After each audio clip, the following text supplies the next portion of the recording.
xeyir olsun, değerli Azərbaycan xalqı. Bizim video müraciətimiz Azərbaycan Respublikasının Prezidenti Müzəffər Ali Başkomandan cənab İlham Əliyevə və Azərbaycan vitse-prezidenti Mehriban xanım Əliyeva. Hansı ki, bugün 27-10 ay 2025-ci ildir. Gəncə şəhərindən biz video müraciət edirik. Noyabrın 8-ci Azərbaycan vitse-prezidenti Mehriban xanım Əliyeva Gəncə şəhərinə təşrif buyuracaq. Bizim müraciətimiz Azərbaycan xalqından Allah rızası üçün bizim bu videonu paylaşmağı və bəyənməyi əksik eləmək. Hansı ki, burada bizə qarşı olan haqsızlıqla bağlı Allahın yaratdığı Quran-ı Kərim və Abbas Quliyev Nadirinin üstünə sərilən şəhid Azərbaycanın üsüyəli al bayrağına and içirik ki, yəni qardaşlarımın əvəzindən and içə bilərəm ki, həqiqəti burada əks edəcək. Quran-ı Kərimə and içirəm və şəhidlərimizin bayrağını alqanına and içirəm ki, burada danışılan söz hər şeyi həqiqəti əks edir. Xahiş edirəm qardaşlar, əyləşəyin, mövzumuzu başlayaq. Bir il bundan əvvəl Gəncə şəhəri İcra Hakimiyyətinin başçısı və nümayəndənin qurumları tərəfindən daim şəhid ailələrinin və qazilərin yanında olduğuma görə müxtəlif formada təzyiqlər və təzyiqlərə məruz qalmışam və onun ilə eyni qardaşlarımın haqsızlıq olunubdur. Qısa hərədən indi bu olunacaq sözdür ki, qardaşlarımız öz problemlərini danışsınlar ki, video çox aparmasın. Mən bugün Gəncə şəhərində haqqı dediyimə görə, mənə qarşı olunan təzyiq, qardaşlarımın haqqını ictimailəşdirdiyimə görə, şəhid ailələrinin olan haqsızlığı ictimailəşdirdiyimə görə, birinci növbədə dövlət başçısı icra hakimiyyətlərini təyin edəndə şəxsən öz ifadəsində vurğulayıb ki, məmur vətəndaşın xidmətçisidir. Gəncə şəhərində olan haqsızlıqlara göz yumurlar və burada əyləşən qardaşlar, eyni də burada olan qardaşlarımıza da qarşı eyni. 8 ay bundan əvvəl mən Gəncə şəhər İcra Hakimiyyətinin qarşısında özümü etiraz olaraq yandırdım və Tomiyev Səmədin və Mahir Hüseynovla bağlı Azərbaycan Respublikası Baş Prokurorluğuna müraciət etdim ki, mən bu şeyləri ictimailəşdirdiyimə görə mənə qarşı təzyiqlər olunur. Həmin o müraciətdən sonra mən Gəncə şəhər mərkəzi klinikada müalicə olunan ərəfəsində mənə çoxlu zəhlər və çoxlu təzyiqlər oldu. Və mən ona dözməyərək evimə çıxdım, evimdə mənə zəh gəldi, hansı ki, Gəncə şəhəri İcra Hakimiyyətinin birinci mamiri Tomiyev Səməd tərəfindən mənə zəh gəldi və mən orada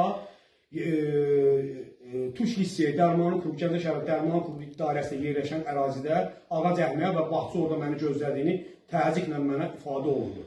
Mən də bunu çatdıra bilməyəcəyimə tək olduğuma görə, hansı ki, bizim şəhid atası Abbas Quliyev Nadirinin atası Elçin dayıya müraciət elədim, yaxın qonşum olaraq ki, Elçin dayı mənim köməkli ilə və mən Elçin dayı ilə həmin ağac əkmək məcburi olaraq, o məcburidə ki, vurğulandı ki, sənin əlilliyin və sənə verilən dövlət tərəfindən mənzil əlindən alınacaq. Bu ifadələrlə məni çağırdılar.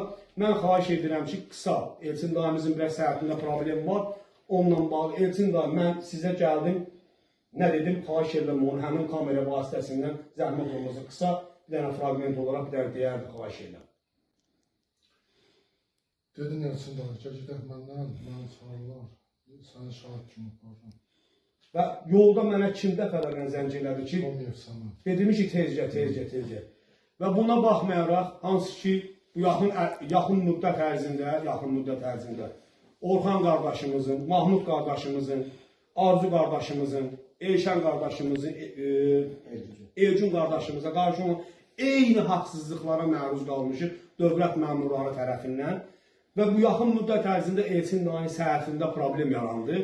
Və biz yenə həmişəki olaraq dövlətimizi, millətimizi, xalqımızı sevən bir vətənpərvər, qazi olaraq, həm də ki, bir vətənpərvər olaraq daim şəhidlərimizi anırıq, yad edirik, onların ruhu qarşısında baş əyirik. Bizim burada mövzu budur ki, Elçin dayının səhhətində yaranan problemə görə gəldik, bir çayını içdik, şəfa dilədik və bir xatirə olaraq şəkil çəkdirdik və özümüz üçün öz şəxsi profilində Qazi Əmirov Kamal profilində TikTok platformasında paylaşdım. Və bunun dərhal səhərsi Elçin dayı təsdiq eləsin, nə olubdu hadisə, necə olubdu, həmin hadisəni təkrar desin. Elçin dayı zəhmət olmasa bir dənə həmin bugünkü başına gələn hadisəsini icra hakimiyyəti tərəfindən sağ olunan zəng tərəfinə. Xahiş edirəm, sana nələr deyildi? Bugün Qoşqar müəllim zəng elədi. Bəli. Ki, evdəsənmi? Dedim, bəli. Dedi, gəlin sizə bir stəkan çay içək. Dedim, mənim gözüm su gələ bilərsin. Dedi, şeydir, başçı göndərib ki, get gör nə lazımdır, çatışmayacaq bir şey. Elçin dayı, sizə bir dənə sual, bir dənə əlavə sual olacaq. Allah şəhidimizə rəhmət eləsin. Bu günləri belə bir məsələ var ki, şəhidlər arasında fərq olub, şəhid ailələri arasında fərq olubdur. 5 il ərzində tam səmimi olaraq, biz burada Quran-ı Kərimə icra hakimiyyəti tərəfindən hansısa qurum qapınızı açıb, sizi maddi yox, mənəvi və psixoloji olaraq bizə təsəlli verəsi nəsə bir eləyiblər, mən sizdən xahiş edirəm.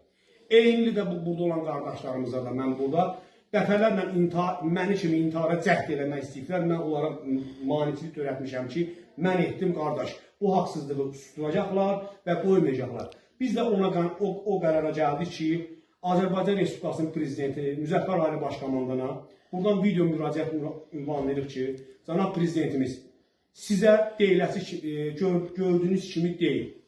O bizə qarşı olan haqsızlıqlar qardaşlarımla bir yerdə və burada səhhətimlə bağlı həmin bu video çəkilişdə ola bilməyən qardaşlarımızın əvəzindən mən buradan müraciət edirəm ki, 8-ci Azərbaycanın vitse-prezidenti, hansı ki qazilərin qardaşı olan Azərbaycanın vitse-prezidenti 1-ci xanım Mehriban xanım Əliyevə Gəncə şəhərinə gəlib, mən xahiş edərdim ki, həmin bizim şəhid atamızın, elçində digər bizim mənlə olan qardaşlarımızın sosial problemlərini və psixoloji problemlərini aradan qalır. Maddiyyət həmişə olur, amma psixoloji, mənəvi dəstək olmaq hər bir Azərbaycanın borcudur.